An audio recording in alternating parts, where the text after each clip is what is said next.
पाया, उसकी हो सकता कोई मजबूरी हो, कोई घर का काम हो, कोई जरूरी काम हो, या एकदम से उसको सूचना ना भी मिली हो। तो सबके गिले शिकवे आपस में माफ करके इस चीज को बरकरार रखना कि हम कलाकार साथी आगे भी ऐसे इकट्ठे रहें और जब जब जो जरूरत पड़े हम वो कर पाए। और इतना प्यार प्रेम में अगर हम दिल से बैठेंगे कभी, ये तो हम एक साथी के जाने के बाद इकट्ठे हुए हैं, अगर सभी साथ रहते इकट्ठे होंगे तो कुछ ना कुछ और भी बेटर हो सकता है। हम सीएम हाउस पे भी इन मुद्दों को लेके गए थे, राजू भाई की मूर्ति का भी मुद्दा हमने रखा था, भाभी की नौकरी के लिए भी हमने मुद्दा रखा था और सब कलाकार साथियों का भी मुद्दा रखा था। तो उन्होंने बहुत पॉजिटिव रिस्पॉन्स उसमें दिया था। और कुछ आने वाले समय में अगर हम कुछ सरकार से जुड़ के, क्योंकि भाई हम कलाकार नरे रैलिया में डूंगे मारने के बोली, नरेन की रैलिया में लोग इकट्ठे करने के बोली, नरेन की रैलिया में भीड़ बनाने के बोली। जब पुलिस के कोई प्रोग्राम होता है हम कलाकार फ्री ऑफ कॉस्ट जाते हैं, बहुत बार जिम्मेदारी से जाते हैं कि सामाजिक काम है,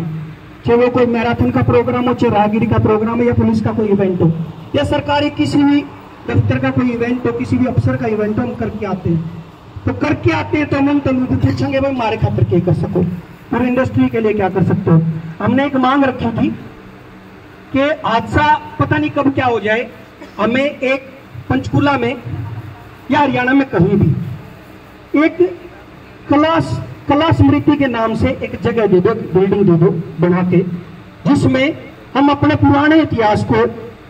संजो के रख सके। दादा लक्ष्मी चंद जी, जाट मेहर सिंह जी, उनके टाइम से लेके सबकी वहां पे मूर्तियां स्थापित कर सके और एक संग्रहालय हो। हम कलाकार साथी भी जब कभी इकट्ठा होना चाहें या कुछ ऐसा प्लान करें जो अच्छी दिशा में हो, तो हमारे पास एक हॉल हो जहाँ पे हम इकट्ठा हो सके, अपनी मीटिंग प्लान कर सके, या कोई योजना हम लेकर चल रहे हैं, किसी की फिल्म की रिहर्सल है, तो वो कॉमन हो सबके लिए। कोई भी कलाकार साथी कहते मेरे 15 बंदे की टीम है, पंचकूला में रुकना है, तो जब हम सरकार के काम आते हैं, इनकी रैलियों में काम आते हैं, तो हमारे इतना तो काम आ जाओ कि एक बिल्डिंग हमारे पास कोई ऐसी हो जहाँ पे हमारे कलाकार साथी जाके रुक सके अच्छे से, और हमारा संग्रहालय वहां पे हो जहाँ पे पीछे दादाजी के टाइम से लेके और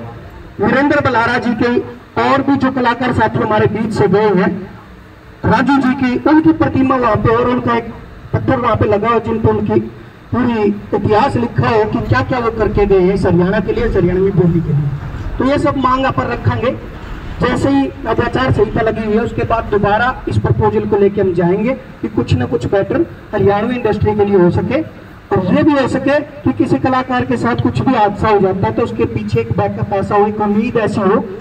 कि उसके पीछे कोई ना कोई खड़ा है। चाहे सरकार कुछ भी दे, लेकिन यूं महसूस हो कि हमारे बीच हमारा कमानिया आदमी नहीं रहा तो हमारे पीछे सरकार खड़ी। तो यही सब बातें हैं। और सब साथियों से एक और अनुरोध है, सारे जने जितने भी आ रहे हो, अपनी एक एक रील राजू भाई की मूर्ति के साथ जरूर बनाकर डालिए आज, ताकि दोबारा से हम उन तक, जहां भी बैठा राजू भाई, उन तक मैसेज पहुंचाएं।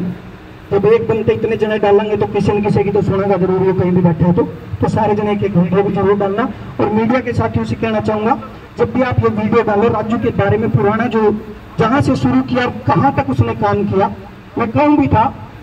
वो कलाकार बहुत बड़ी आवाज का कलाकार था। वो उसकी इच्छा थी कि मैं अपनी देसी बोली में गाऊं, अपने देसी लोगों के लिए गाऊं। नहीं तो वो कलाकार अगर यूं सोचता कि मैं बॉम्बे में जाकर स्ट्रगल करूं तो शायद हर चौथी फिल्म में राजू का गाना होता, इतनी बड़ी आवाज थी।